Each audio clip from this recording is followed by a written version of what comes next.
મંત્રી કાર્યાલયનો સામાન લઈ જવાની શરૂઆત થઈ ગઈ છે। ભગવાનની મૂર્તિ સહિતનો જે પણ સામાન છે તે હવે ધીમે ધીમે લઈ જવામાં આવી રહ્યો છે।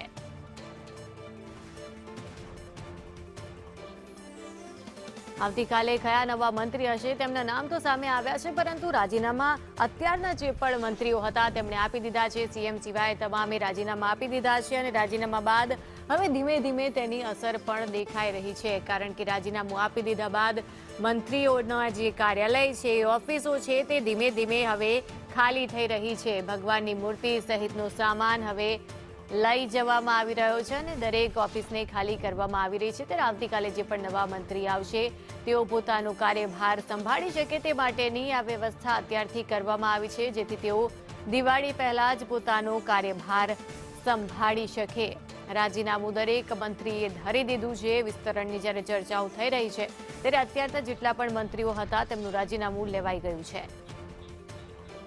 આ અંગે વધુ વિગત સાથે સંવાદદાતા હિરેન રાવલ જોડાઈ ગયા છે। હિરેન, અત્યાર સુધી નામો સામે આવી રહ્યા હતા, રાજીનામાની વાત હતી, હવે રાજીનામું ધરી દેવામાં આવ્યું છે, ત્યારે હવે ધીમે ધીમે ઓફિસો પણ ખાલી થઈ રહી છે।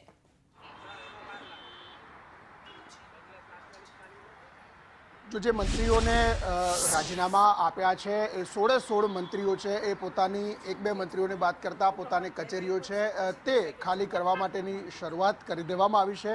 અત્યારે જે દ્રશ્યો સામે આવી રહ્યા છે એ કૃષિ મંત્રી રાઘવજી પટેલ, પ્રદેશ પ્રમુખ અને પૂર્વ રાજ્યકક્ષાના મંત્રી જગદીશ વિશ્વકર્મા, એમણે પણ પોતાની ચેમ્બર છે તે ખાલી કરવાની શરૂઆત કરી છે। અન્ય મંત્રીઓ છે એમની ચેમ્બરો પણ અત્યારે ખાલી થવાની શરૂઆત થઈ છે।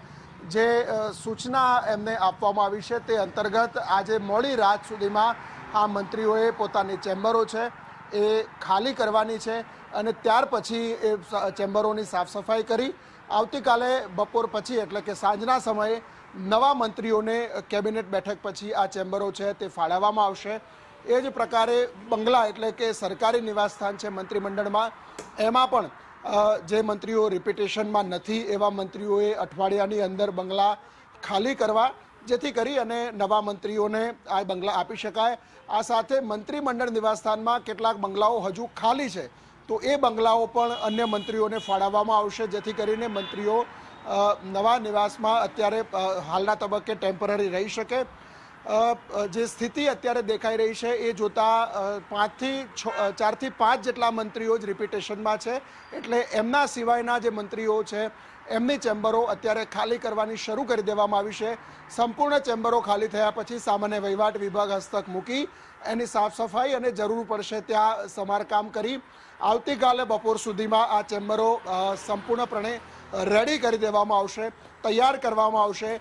નેમપ્લેટ નવી તૈયાર કરવામાં આવશે અને એ નવી તૈયાર કરેલી નેમપ્લેટ છે એના આધારે નવા મંત્રીઓને ચેમ્બરોની ફાળવણી કરવામાં આવશે। જી આભાર હિરેન સમગ્ર માહિતી માટે।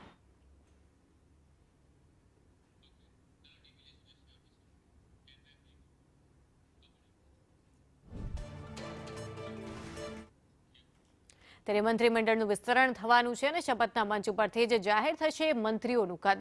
મંત્રીઓના દરજ્જાની જાહેરાત પણ શપથવિધિના સ્ટેજ ઉપરથી જ કરવામાં આવશે। કોને મળશે કેબિનેટનું પદ, શપથ સમારોહ સુધી તે સસ્પેન્સ રહી શકે છે। કોણ બનશે મંત્રી, આખરે તેના ઉપર સૌ કોઈની નજર મંડાયેલી છે। સૌની નજર એ મોડી રાત્રે આવનારા ફોન ઉપર પણ છે।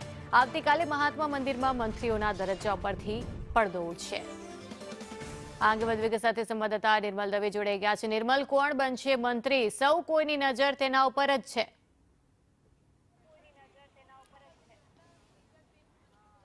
અત્યારે હું એમએલએ ક્વાર્ટર છે અને ત્યાં છું। ભાજપના તમામ ધારાસભ્યોને સૂચના આપવામાં આવી છે કે 2 દિવસ ગાંધીનગર ખાતે રહેવામાં આવે, જેનો આજે પ્રથમ દિવસ છે અને પ્રથમ દિવસનો પૂરો જ્યારે થવા આવ્યો છે તેવા સંજોગોમાં અહીં એમએલએ ક્વાર્ટર ખાતે ધારાસભ્યોનો જમાવડો વધતો જઈ રહ્યો છે। મારા સહયોગી ચેતન પરમાર છે કે જે તમને અત્યારે એમએલએ ક્વાર્ટરના દ્રશ્યો બતાવશે। અહીં ગાડીઓ એક બાદ એક આવી રહી છે અને અહીં આવતા તમામ ધારાસભ્યો એક પ્રકારની અપેક્ષા સાથે આવી રહ્યા છે કે ક્યાંક તેમને ફોન ના આવી જાય, ક્યાંક તેમને મંત્રી તરીકેના શપથ ના લેવડાવી દે, એ તમામ અપેક્ષાઓ સાથે તેઓ અહીં આવી રહ્યા છે। જે પણ ધારાસભ્યો અહીં આવે છે તે તમામ ધારાસભ્યો સાથે વાતચીત કરવાનો પણ પ્રયત્ન કરવામાં આવે છે। પરંતુ આ ધારાસભ્યોનું કહેવું એમ છે કે પાર્ટીમાંથી વિસ્તરણ અંગે કોઈ પણ પ્રકારની મીડિયા સમક્ષ નિવેદન ના આપવું, જેથી મીડિયા સામે કોઈ પણ પ્રકારનું નિવેદન આપી શકાશે નહીં. આમ તમામ ધારાસભ્યો અહીં આવી રહ્યા છે.